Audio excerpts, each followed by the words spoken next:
What did I just watch? What did I just watch? I don't know. I just don't know where the WWE creative team are going with Monday Night Raw. I just do not know.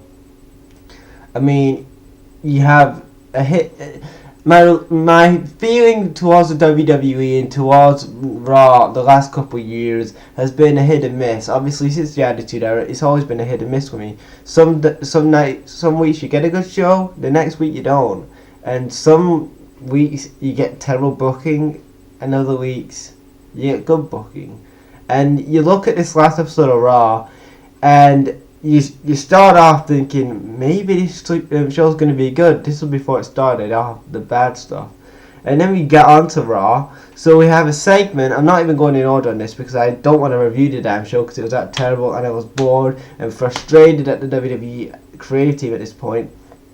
So you start. So basically, Foley comes out with Cesaro and Sheamus, and he's like, "Well, I know we had this best of 7 series last night, but we can't decide a winner, so we're going to put you in a tag team match." Well, no, Foley, that doesn't make no damn sense. Okay, so you have two talented guys in Cesaro and a Sheamus who have not been utilized at all, totally this year. They have not been utilized at all this year. And then you put them in a tag team match. It doesn't make sense. The stipulation was supposed to be a best out of 7 series. So you're supposed to have two guys finding out see who's the best. It's just a simple storyline. How could the WWE creative team screw a basic storyline up? You wouldn't see this on NXT. You wouldn't see this bad booking on NXT. No. Not even on a SmackDown they don't do this bad booking. And SmackDown's awesome at the minute, and I'm going to still review that. But this doesn't make sense. When you're in a feud like that, to see who's the better man in a feud like that, you're supposed to see who's better. And I thought the guy's supposed to be elevated to up here after a good feud, not where they came from. A tag team, really? No, I don't know. What the hell are they thinking? I just don't know. And then we get to the Cruiserweight Championship, and then when I saw the Cruiserweight a couple weeks ago, I thought, yes, we're getting the Cruiserweights back on Raw. Finally, something for people like Neville to do again. And then he goes on TJ Perkins, which is good, I guess.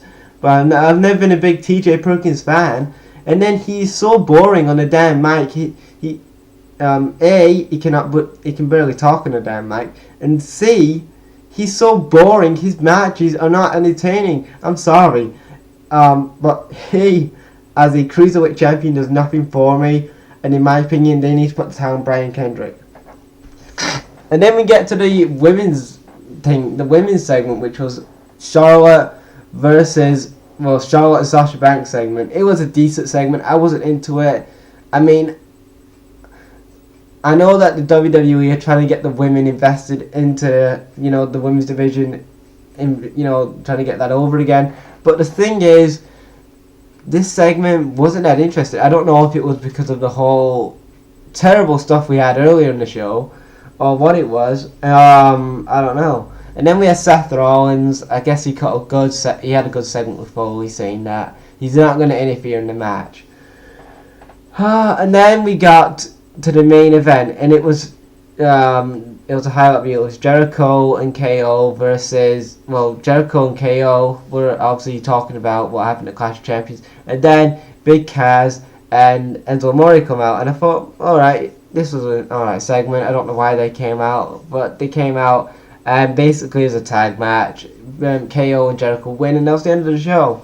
In my opinion, this Raw sucked. It's probably the worst Raw of the year. I didn't care about this Raw. And you've got people like Vince McMahon, saying, every time the rating goes down this time of the year, it's always, this guy's not over. This guy is not over with the crowd. No, it's not because of this guy's not over with the crowd. He is over with the crowd. It doesn't matter who the champion is. It's how the WWE creative want to write the storylines. And if the wrestlers are trying to put on a good show like the wrestlers did last night, it cannot just rely on the wrestlers. They need to, like the creative team, help them with storylines. And this creative team is so damn lazy on Raw, especially Raw. I mean, SmackDown, I'm glad that they got Triple H behind the scenes because, man, I do not even want to imagine what SmackDown and NXT would be like without Triple H backstage.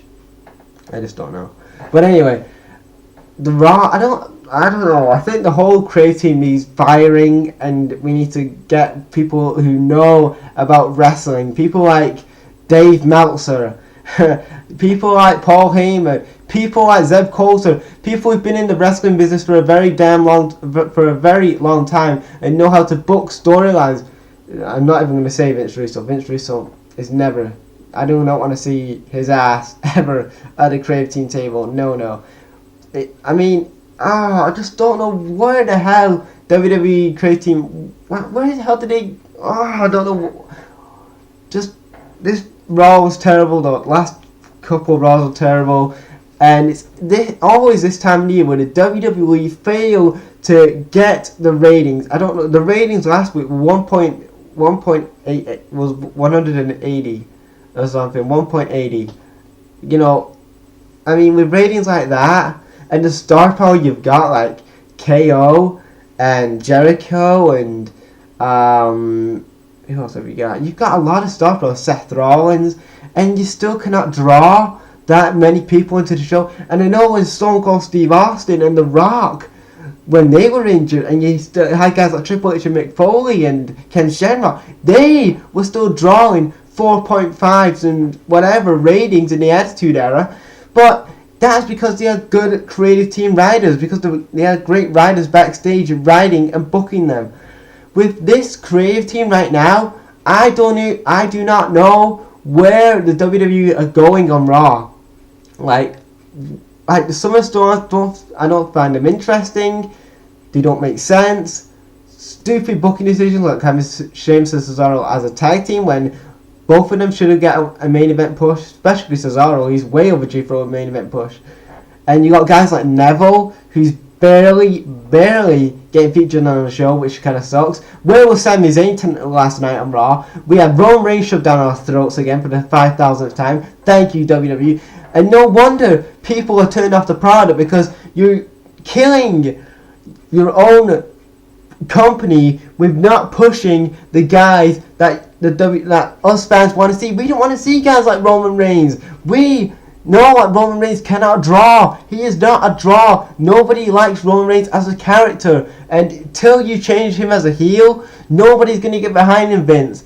And that is a statement there. When everybody boos out of the building, Vince, that means you need to turn him heel. Not have him win a United States Championship, or have him team up with somebody like Chris Jericho, who was, if he's a face or whatever, or have him team up with John Cena, because that's going to make it worse. You need to turn the guy heel and listen to us fans. Now, I know people online, I know, people from WWE, they also watch the internet. They know that we're ranting at them and talking about them to change Raw and stuff and change the WWE, but they don't listen. They are just so in their bubble that they just block all the YW and IWC fans out. I mean, we are the people that go to your shows. We travel halfway across the world to go to like places like SummerSlam and WrestleMania and Survivor Series some of the times, and after all that money that's pumped into the company with all the merchandise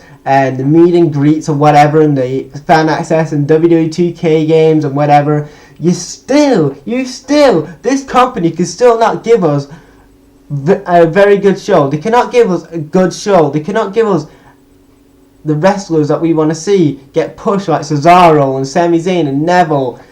I mean, it really frustrates me. And Dolph Ziggler, and I don't know, it just really frustrates me how the WWE do not listen to their fans. They haven't for a long time. Like, back in the Attitude Era they did, but not anymore. Like, the wrestling business has changed a lot, and I've said this for a long time. Like, I said this to a couple of my friends a couple of days ago. I mean, I said to them, like, and they haven't watched wrestling in years, and I said, this isn't the same wrestling company that we grew up watching, and it isn't really, because seeing this terrible show to seeing what we used to see on the Attitude Era, I mean, we're never going to get that moment back again, and I feel sorry for the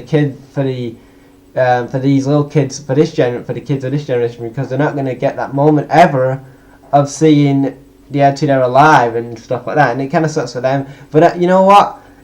I'm gonna give 1 week for Raw to get its act together, and if it doesn't get its act together after 1 week, then I'm done doing the Raw reviews, guys. I hope that you respect that, because I do not want to sit through 3 hours of Monday Night Raw every Monday or whatever. I normally review it on a Tuesday or Monday whenever I can get to upload it, but I do not want to. I don't want to sit up there. I don't want to sit on Raw. I don't want to, watch Raw for 3 hours and get bored out of my brain. I'm sorry, guys. I'm giving WWE 1 week to give me one reason to keep watching Raw, and after that, I'm done. I'm done watching Raw. I'm just gonna review SmackDown and probably NXT or something like that, or Ring of Honor. I'll do some Ring of Honor reviews, and probably I'll do a TNA review or something. I don't know. I know I'm getting desperate when doing a TNA review, but yeah. Thank you guys for watching this video. I know this was like a rant and review and whatever, but yeah, hope you guys like this video, and leave your thoughts on this last episode of Raw. Are you angry about Raw? Do you think Raw sucks? I mean, I know I did. A lot of people said as well online that Raw sucks. Leave your thoughts in the comments below, guys. Brag out.